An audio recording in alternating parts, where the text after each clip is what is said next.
Can you have a successful relationship and be a pilot at the same time? Well, if you've heard of all these stories of pilots of having all these crazy affairs when they're on layovers, having secret wives at different destinations, and having a high divorce rate, that's all true. That's actually very common in this industry. And in this video, I'm going to give you some of the tips that has helped me and has helped other people that I respect in aviation that's helped them to have a long-term relationship. And I would say the biggest tip I have for you is to choose the right partner. You want to find a partner that is okay to be independent on their own. Because as a pilot, you're going to be away for a couple of days at a time. And in those couple of days, you want your wife or your husband to be able to be keeping everything under control at home. If your partner is not capable of doing things independently on their own, right off the start, you have a problem. Obviously, within limit, you're not going to be gone for a month and expect everything to be okay. But if you're just going for a couple of days, have things already planned out where you can support your spouse in that transition period. The other thing that's going to help you is the trust factor. Yes, you're going to be away, in destinations for a long time with, strange crew members that you not know before. And it's important to not do foolish things when you're away. You must have that trust factor that the other person, when they're going to go on the layover or they're going to go on, a long trip, that they're going to be to themselves. They're not really going to be intermingling and doing things that they shouldn't be doing. So that trust factor is huge. And that goes both ways, including the spouse that's going to be at home. A lot of times that I've talked to pilots who have been divorced, it's because they've actually broken that trust factor with their spouse. So that's an obvious one, right? Don't fool around. If you want to do all those things, do so before you get into a long-term relationship.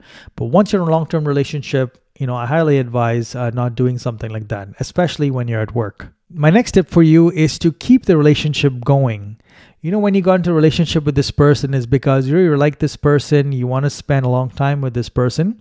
So when you're away, you can actually continue that relationship going by sending text messages. Luckily, in this modern day and age, if you're away, you can send texts, you can send WhatsApp messages if you don't have, let's say, an international plan. You can do FaceTime.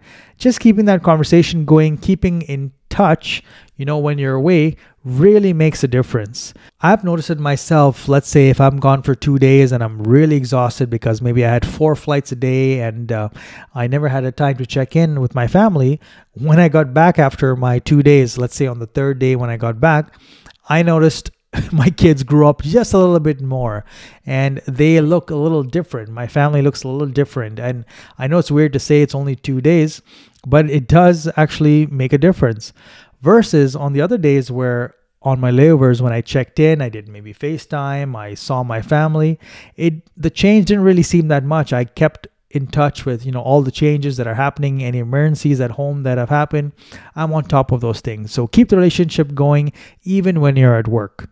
You can easily pull up your phone and say, hey, how's it going? Hope everything is okay. I love you. How are the kids? Something simple like that. Just a simple check-in really goes a long way. And here's my final tip for you. This does not work in all situations. In fact, I'm still struggling with this last one. And that is trying to bring your family with you at work. It might not work if you have small kids, but let's say when you don't have kids yet, you're just the two of y'all.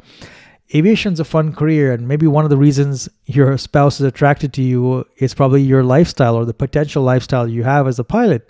So if you look at the flight loads and you notice that there's a whole bunch of open seats and you're going to San Francisco on a layover, you're going to Miami on a layover, you can consider bringing your spouse with you and then you can stay for free at the hotel that the company provides. And then on the next day, bring your spouse back. And while you're on the layover, you guys can do nice fun activities together, go explore together. You can make this a nice paid vacation. Paid for by the company, of course, and you're on vacation, you enjoy with your spouse. Obviously, make sure you don't do anything foolish. You're still on company time. You're still getting paid by the company. So when you're with your significant other on a layover, make sure you still get enough sleep. Make sure you don't, overdrink. You keep your maximum regulations for the duty in terms of drinking. You also show up on time, well prepared. Don't call in sick, obviously. All these little common sense basic things you do. If you do that, again, you're developing that relationship with the other person. And I believe these are the simple things you can do in order to be in a happy, successful relationship, especially as a pilot. All right, take care. We'll see you in the next video.